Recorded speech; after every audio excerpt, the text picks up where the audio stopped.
analysis with over 70 years combined experience. This is the Bob Ryan and Jeff Goodman podcast. NBA, some college, a little bit of everything. You know, what can I say? But it wasn't going to happen here with him. I was okay with it because it wasn't about talent, I didn't think.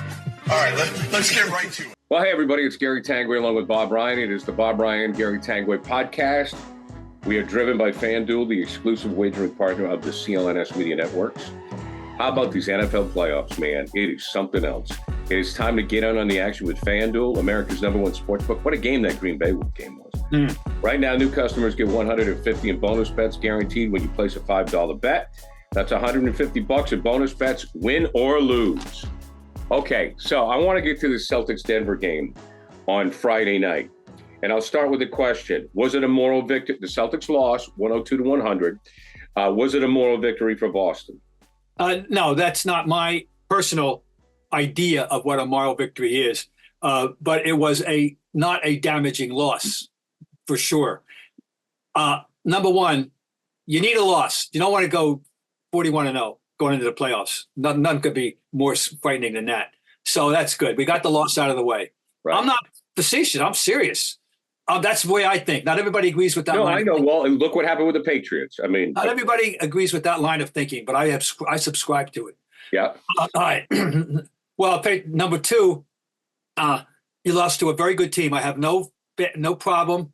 The two great players were phenomenal. You know, at one point in that game, Jokic and Murray were 26 for 34 between them, and Jokic doing it his way, his I'm going at my pace and you can't stop me, going from wherever I want to go at whatever pace I choose.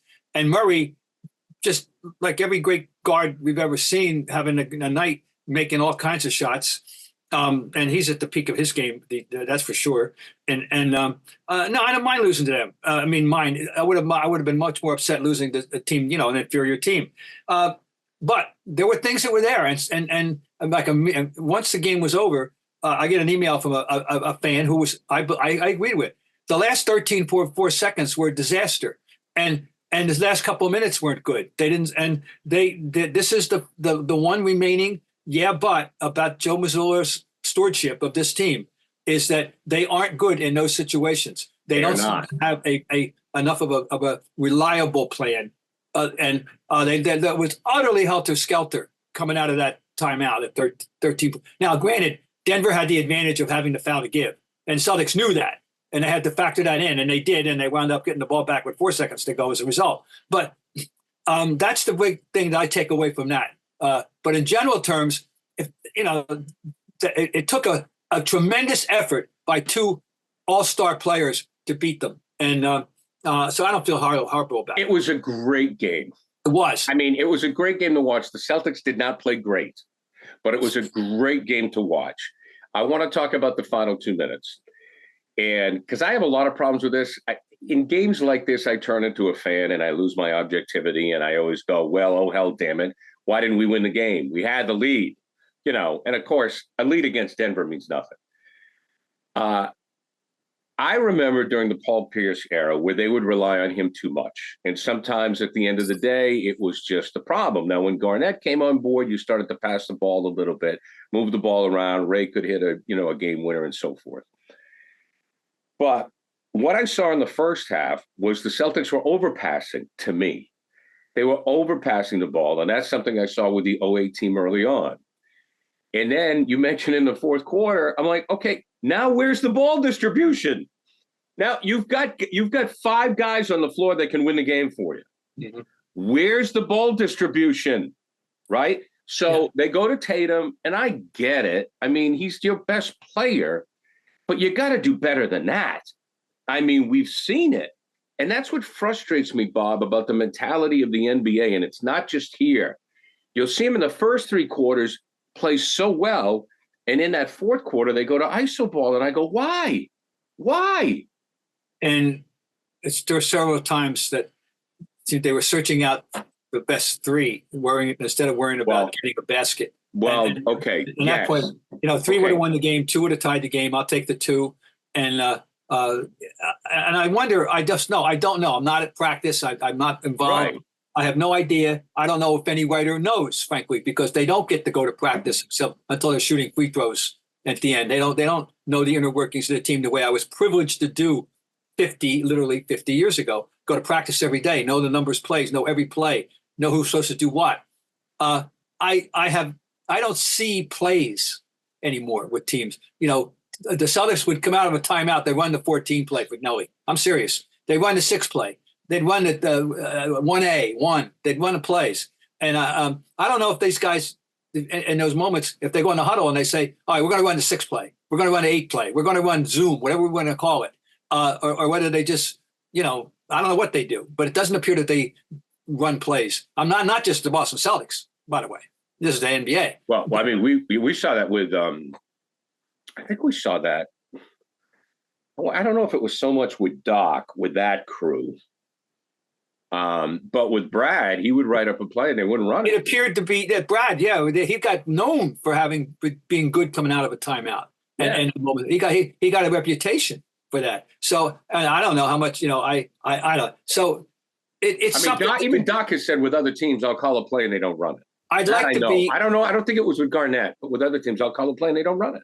Well, I mean, this is something, that this is a flaw that they have. There's no doubt. It is. And when you get and listen, when you get into the finals facing Denver, that's an issue. Now, here's the other issue that you touched upon. From three Friday night, 14 for 44. There were 2 times the Celtics, I counted, had 4 or 5 offensive rebounds in a row. Yeah. And they didn't convert. They did not convert. This team, when the three isn't falling, has to learn to go to the basket. They have to learn to go to the basket. A, and B, they now have a 7-3 presence who can score low. Thank you.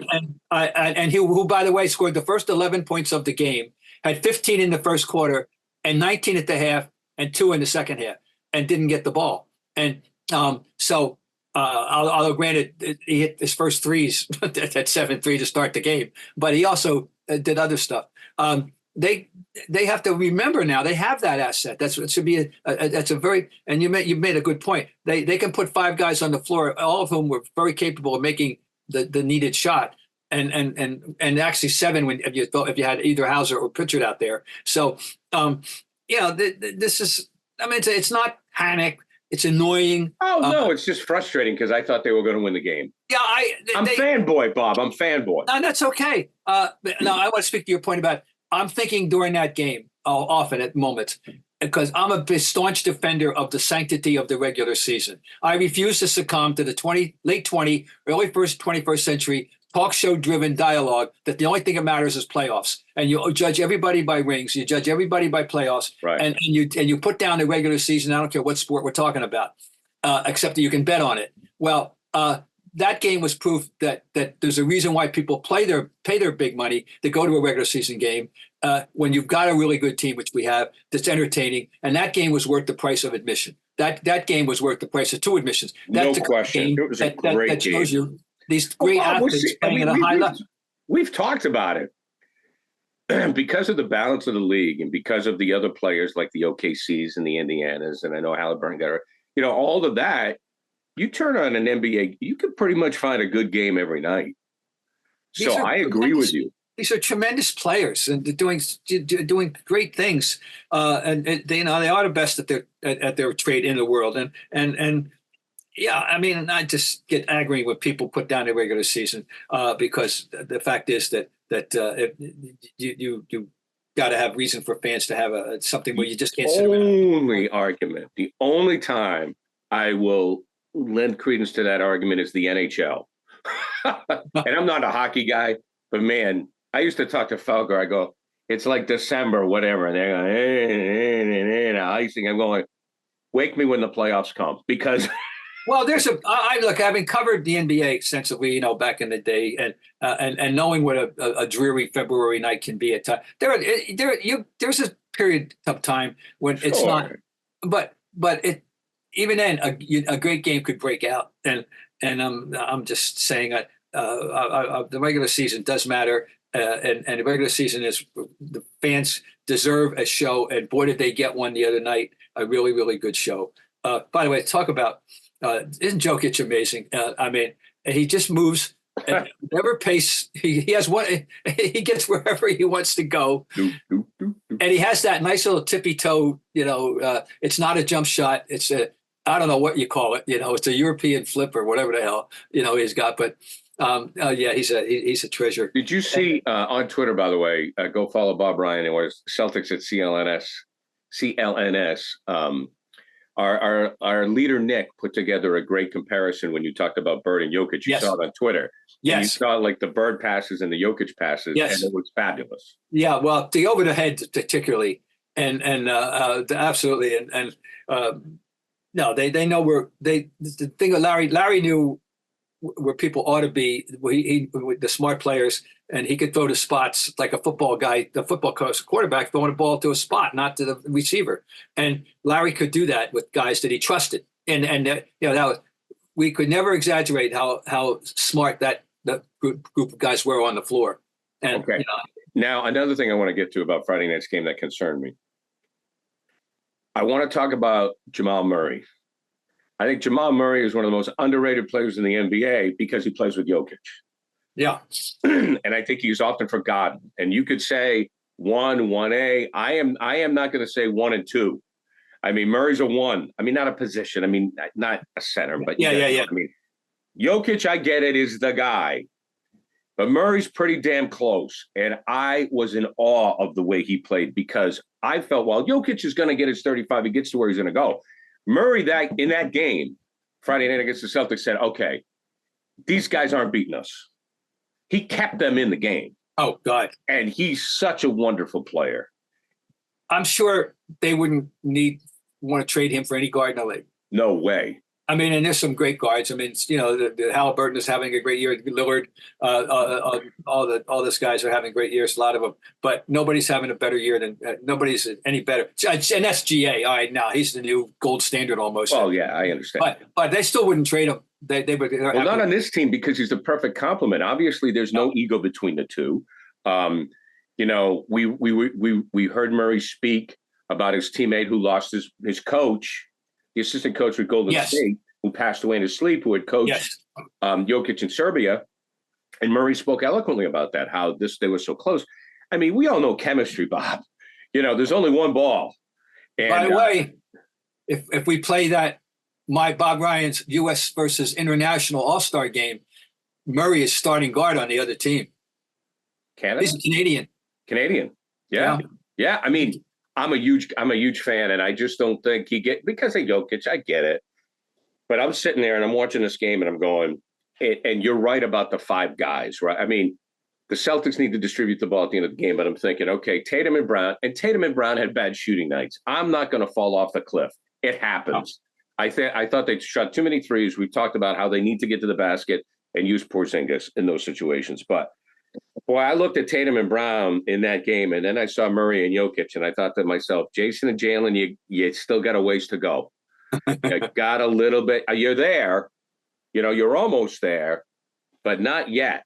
That's kind of what I took from the game. Well, the ultimate takeaway that we have is you wouldn't mind seeing that as a rematch in May. In June, excuse me. It'd be tremendous. You wouldn't mind seeing that. Well, and then you could look like if you want to go for the Celtics, and I'm sure, a Celtic fan, or if you want to be optimistic and not frustrated like me, because I'm so demanding of this team. I expect a lot of this team. Mm-hmm. This is it. No more excuses. Oh, it's an out team. This is it. I mean, this is no more excuses. You guys got the tools. But you could say, look, okay, Jalen and Jay, the 2 Jays had a bad shooting night, and they still almost won. Yeah, they lost by 2. They lost by 2, and they could have won at the end. Oh, yeah. I mean, they could almost, so while Tanguay is getting a little frustrated, still, you could say that Murray and Jokic had to have great nights and combined for 70 points to barely win when the Celtics didn't shoot well. So, well, the NFL season is wrapping up, but there is still time to get on the action with FanDuel, America's #1 sportsbook. Right now, new customers get $150 in bonus bets guaranteed when you place a $5 bet. That's pretty good math, right? That's $150 in bonus bets, win or lose. The app is so easy to use, and there are so many different ways to bet, like live same-game parlays. Find bets in the new Explore tab. Make a parlay in the Parlay Hub. the best way to find popular parlays, and more. So visit FanDuel.com/Boston and make your first bet a layup. FanDuel, official partner of the NFL. Now, by the way, our boys have an interesting stretch coming up. Fill me in. Well, they got 3 road games this week. Now, at Houston, who are, by the way, we're going to talk about home road in a minute. Houston at home is 16-6, by the way. Okay. At Dallas, not a day in the beach, and at Miami, we know how much we respect Miami. So I'll say right now, I'll take 2 out of 3. I'll take 2 out of 3. Then they have a 5-game homestand. 5-game homestands which is the Clippers, who are playing well. They are. Have found themselves, and the Harden thing is now working out better than we thought it would. New Orleans, who are respectable. It all depends, of course, if you know who was in the lineup, because he's always hurt. And then Indiana, and we can testify. They can testify that'll be a game. What Indiana can be. A team from Los Angeles called the Lakers, I believe they're called. Well, LeBron's going to show up for that one. And finally, Memphis. Okay, they got problems. They got injury problems. They got issues. They're not what they were. That Laker game. See, the Lakers are struggling. They're on 8th spot right now, but LeBron's showing up for that one. Oh, LeBron it's already got what's circled. Now, you know what that one's circled on his calendar. Agreed. You know that. And that's a stretch that takes us 2 weeks. No. So, Bob, what you're saying is from this Denver game, now the monkey is off their back, if you will, and there's the pressure of not losing at home will help. I just think they don't have that. That's a thing that would hang out there all year. Maybe it's just me, and maybe not. That never entered any of their minds, and they always, of course, they're the athletes. They go into every game thinking they're going to win. That's the way they're bred. That's the way they're taught. That's the way they're supposed to. The rhetoric they're supposed to give us. We're never going to a game where we don't think we're going to win.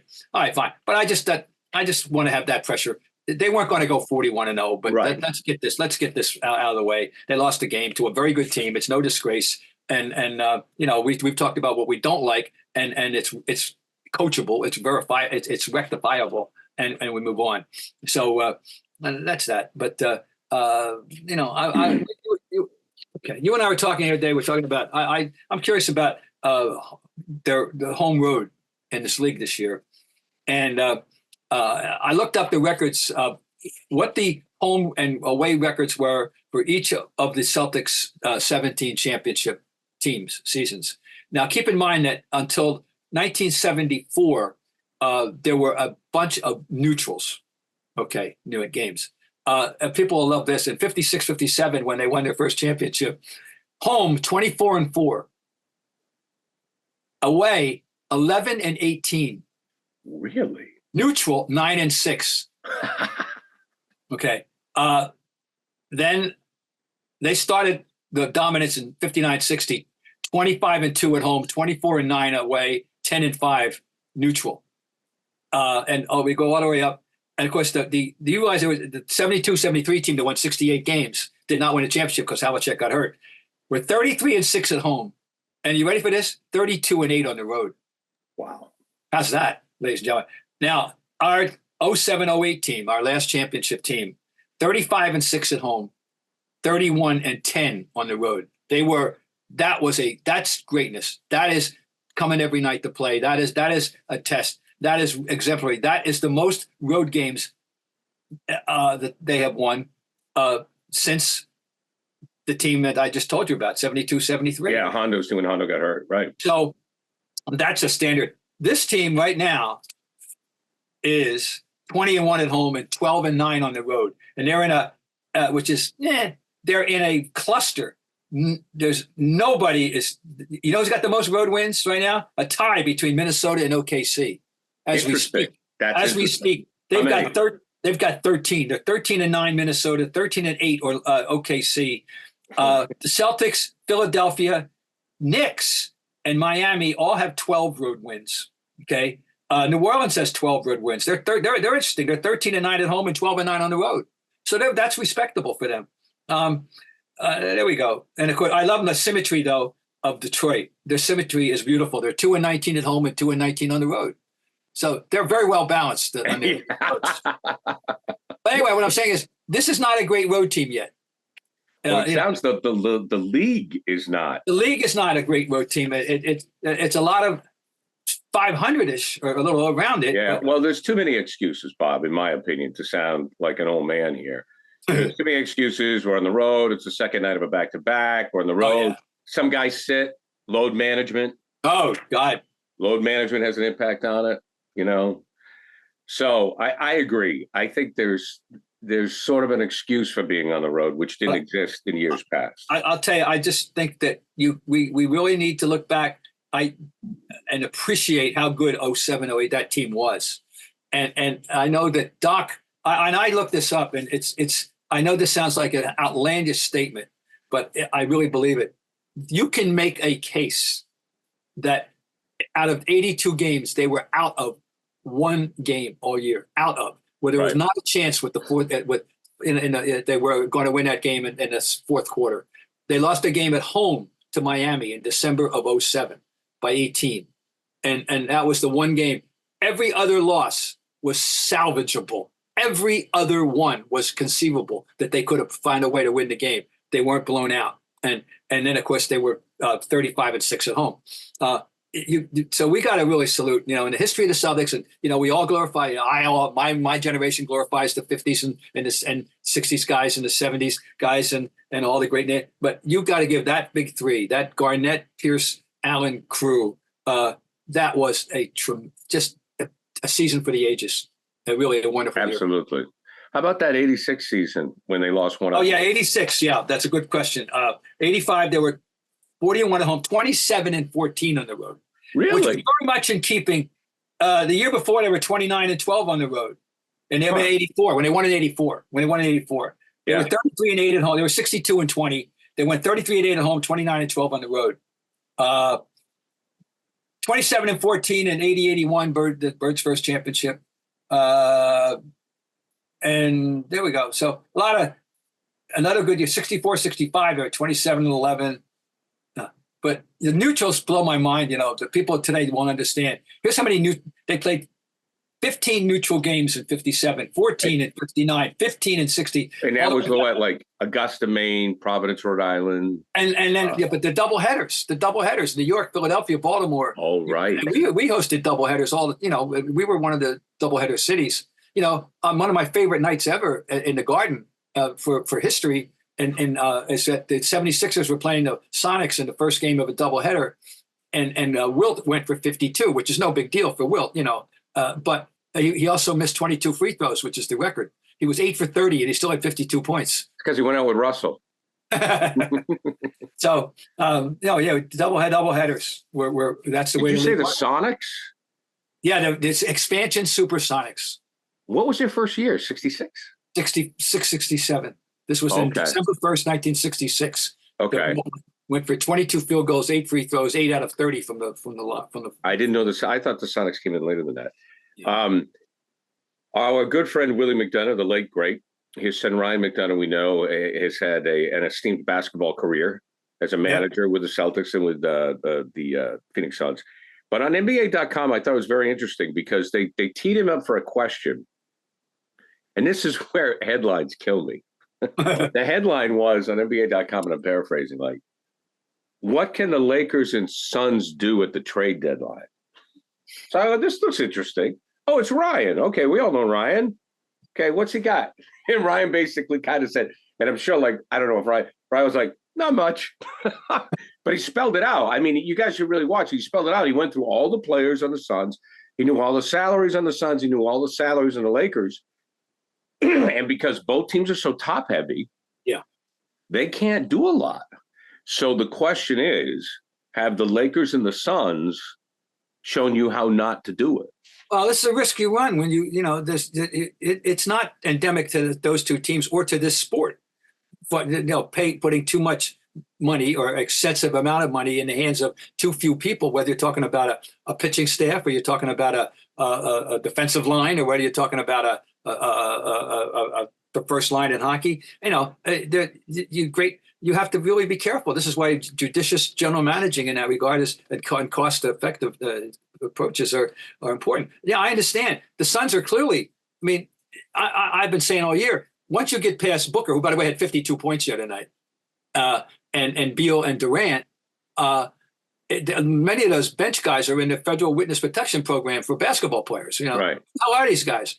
They're not deep at all. There's no question. They are totally dependent on those three guys to a disproportionate degree. The Lakers, even with the two guys playing well, many nights lately, that AD is having a big year. Have you noticed?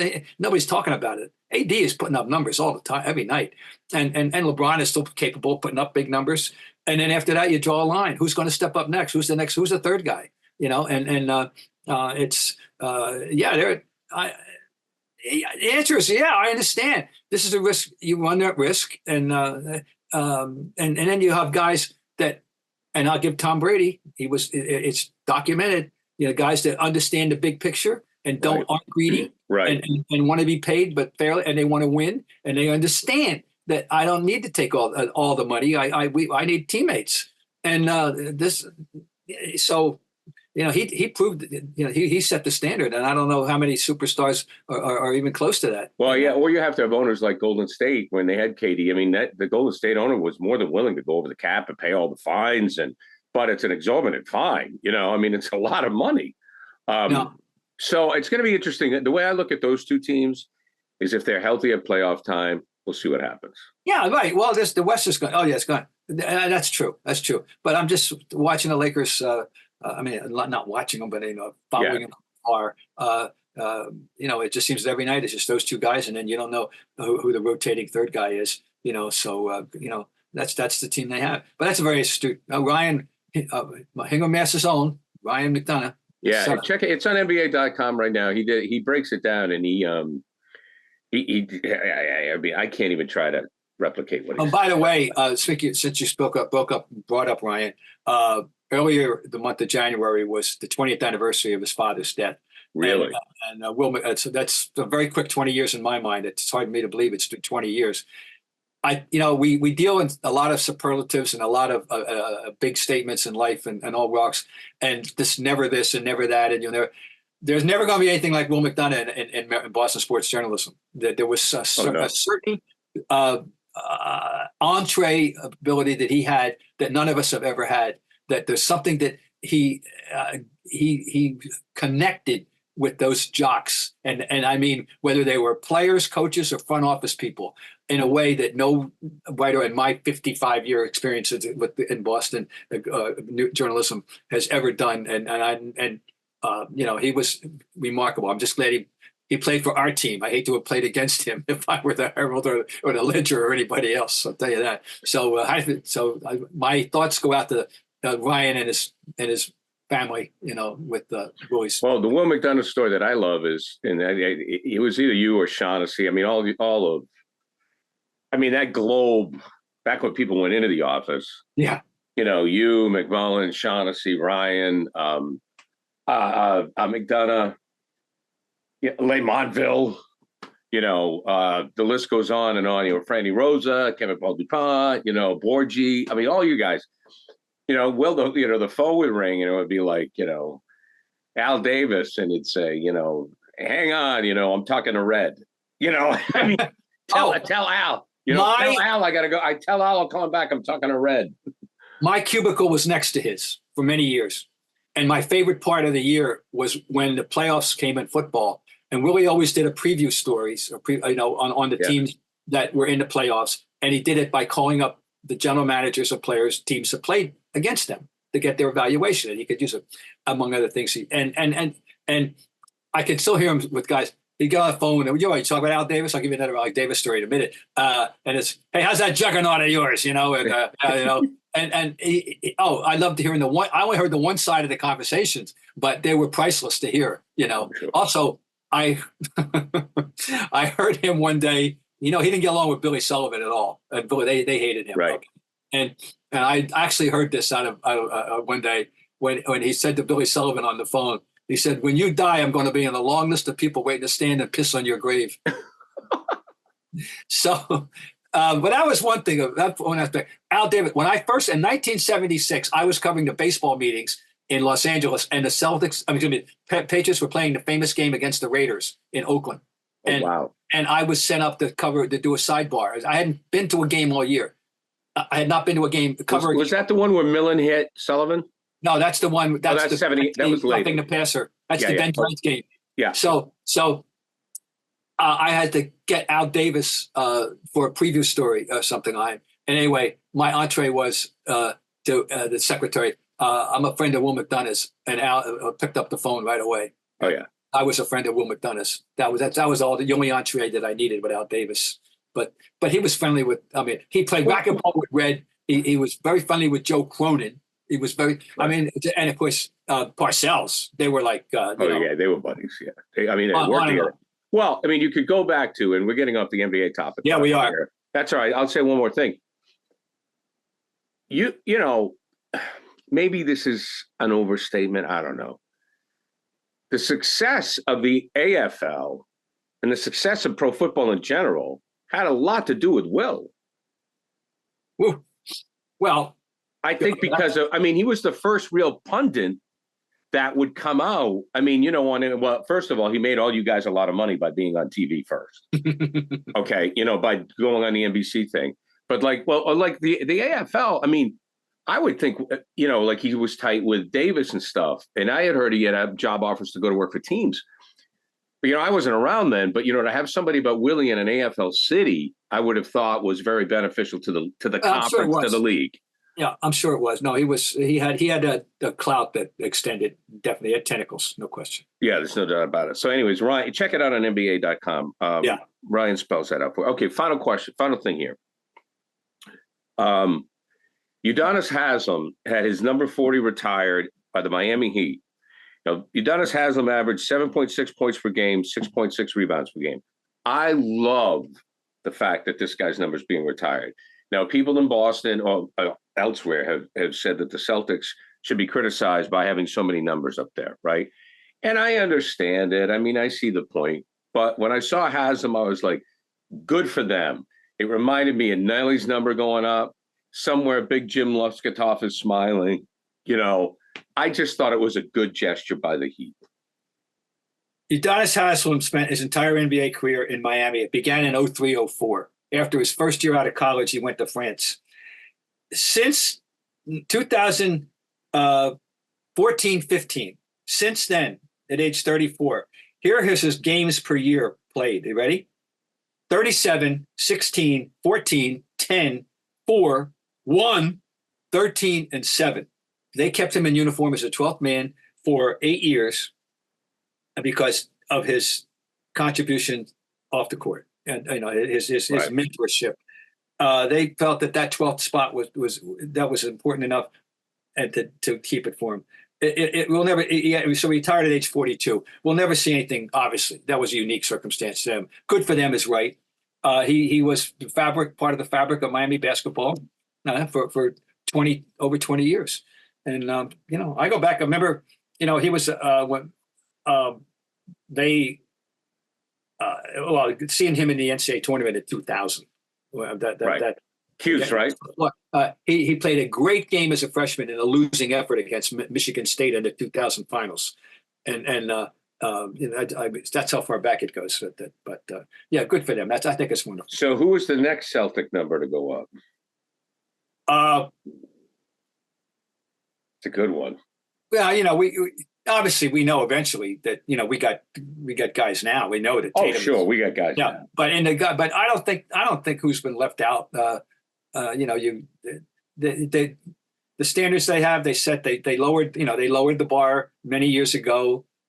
Frankly, and kind of overdid it, and now they're stuck with if he's in, why not him? And I don't. I got one guy. I don't want to put anybody down. I got one guy. Go ahead. Because I have to make sure that I was very happy to see Max's number go up finally. I think they should retire Ainge. Well, as a player and as a GM. Well, yeah. See, if you go if you justify it on that basis easily, it's a certain yes. The combination. They should. Combination of there's nobody else. Because look, here's the thing. Ainge is a player, 2 titles, correct? 84, 86? Yeah, 84 and 86. Yeah, okay, so 2 titles. And when he came back to run the team, things changed. And I don't know if Garnett comes here. Like, I remember I was doing the Celtics pregame. I remember talking to Danny. And when they made the Ray Allen deal, Danny said to me, he goes, I'm not done, right? And they tried to get Arnett, and Garnett had concerns about the team and the city and so forth. When the Ray Allen deal got done, Danny knew, if I can get this done, that's another chip. And he stayed on Kevin. And I remember, I think he was telling Donnie Marshall, who's playing, we're not done. We're still in the hunt. And I don't know if they get Garnett without Danny Ainge. No, that's a very good point. People should remember that 2 pivotal games in their history, that Danny Ainge played a vital part. And that was at 84. Game 7, Danny Ainge gave him a spark in the second quarter. That wasn't a great game, by the way. The series was great, but it didn't. But this Game 7 wasn't a great game. It was, but Danny came off the bench and gave him a big spark in that game. They needed it at that point. They weren't really going that great at that moment. And then in the Jordan 63-point game, Danny had 25 points and came on it. And believe me, of all the people that guarded Michael, which includes everybody but Spider, the janitor, that he guarded him the best that day. He at least neutralized him to a degree for some minutes when he. No, so just remember this great contribution to those 2. And quite frankly, I think that he had. Who knew what was going to happen with Kyrie, right? I mean, who knew? Oh. And I think he takes heat for that unjustifiably. I thought it was the right move to make. I thought it was, I didn't see the risk at all. You got to live with him to understand it, I mean, Kyrie, we didn't, if you don't live with him, you don't understand. You don't know, right? Right. I mean, because I will say this, he's one of the handful of gifted talents that ever played guard in the NBA. To this day, you see what he's doing lately? He's on a big roll, averaging over 30 in the last 5 I know, games. that's the first, He's got talent up the ass, and he's extraordinarily talented. He's a very complicated human being. I won't, that's as far as I'll go. That is undeniable. He's a complicated human being, and to a higher degree than many other people. And he's a handful to have on your roster and in your organization. But boy, when that game starts, he can play. And I thought that was. I still give Danny credit for making the move. Yeah, I just do. Oh no, Danny. I do. All right, Bob. FanDuel, the exclusive wagering partner of the CLNS Media Networks, bringing you Bob, Ryan, Gary Tanguay here. NFL playoffs. What do you like, by the way? I'm rooting for the Lions. I'd love to root for the Lions for sure. I'm betting. If I were a betting man, if I choose to indulge in it, I like the Ravens. I do. Yeah, I do too. I think 49ers pulled themselves together in time to beat the Packers. But clearly this oncoming train is the Ravens. It's all are. Yeah. My wife asked me this morning, Chiefs or Buffalo, and I said, you know what? I think I'm going to go with the Bills. But by the time you guys watch this, we'll know the answer. Anyways, so the NFL playoffs underway. Get in on the action with FanDuel, America's #1 sportsbook. I'm going to try to get Bob to bet $1. Right now, new customers get $150 in bonus bets guaranteed when you place a $5 bet. That's $150 in bonus bets, win or lose. Bob, Ryan, we'll talk to you next week. So long.